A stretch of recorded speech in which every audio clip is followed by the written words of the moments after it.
I was driving home late one night. The kind of night where the darkness feels as if it's alive, where every shadow seems to hide something unspeakable. It was around 11:45 p.m., and the road was empty, a lonely ribbon of asphalt cutting through a forest of whispering pines.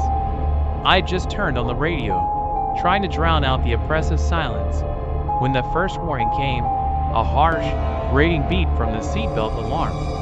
At first, I thought nothing of it, but as the beeping persisted, loud, insistent, unyielding, I glanced to my right. The passenger seat was empty, except the seatbelt was fastened, pulled tight across the seat as if someone had been sitting there moments before. My heart pounded with a rising sense of dread. Was it my imagination? Had I left it on? I slowed down, my knuckles turning white on the steering wheel. I stopped at a red light, my eyes darting from the passenger seat to the rearview mirror. And then I saw it, a shape, dark and indistinct, huddled in the back seat. It wasn't human, or if it was twisted beyond recognition. The figure seemed to shift in the corner of my eye, its presence an oppressive weight on my already burdened soul. A whisper, soft and insidious as a draft under a door, slithered through the air. "Keep driving," it said, so faint that I almost thought it was just my own imagination playing tricks on me.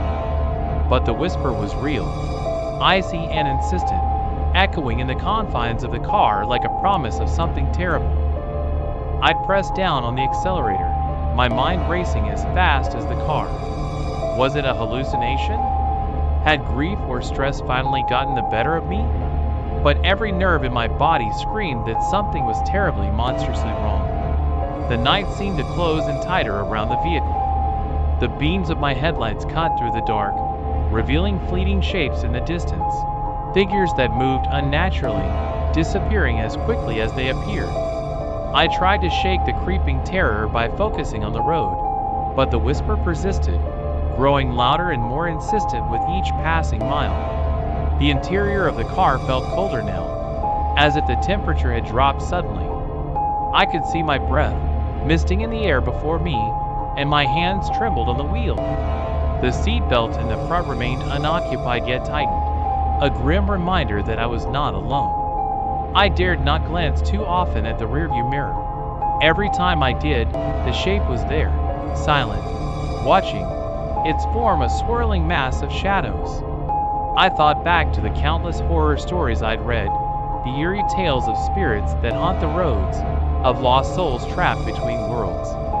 Could it be that I was now part of one of those twisted narratives?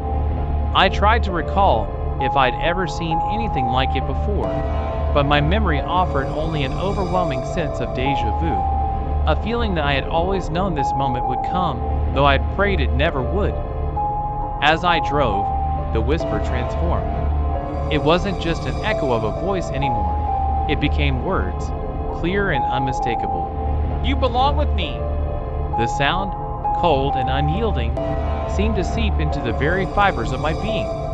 I felt a paralyzing chill that rooted me to the spot, as if the car itself had become a prison. I fought to keep driving, to break free from this waking nightmare, but the road itself seemed to twist and curve in impossible ways, leading me deeper into the dark unknown. The headlights flickered, and in that moment of intermittent light, I caught a glimpse of my own reflection in the rearview mirror, and it wasn't mine at all.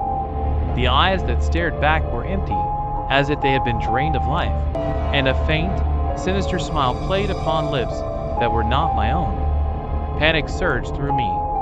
I slammed on the brakes, the tires screeching against the asphalt, but the car continued to slide forward as if propelled by an unseen force. I was trapped, ensnared in a moment that stretched on forever. The whisper rose to a crescendo, mingling with the sound of the car's failing engine, until all I could hear was that single, unrelenting command, "Keep driving."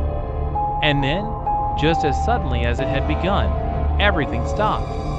The car shuddered to a halt on an empty stretch of road, the engine falling silent.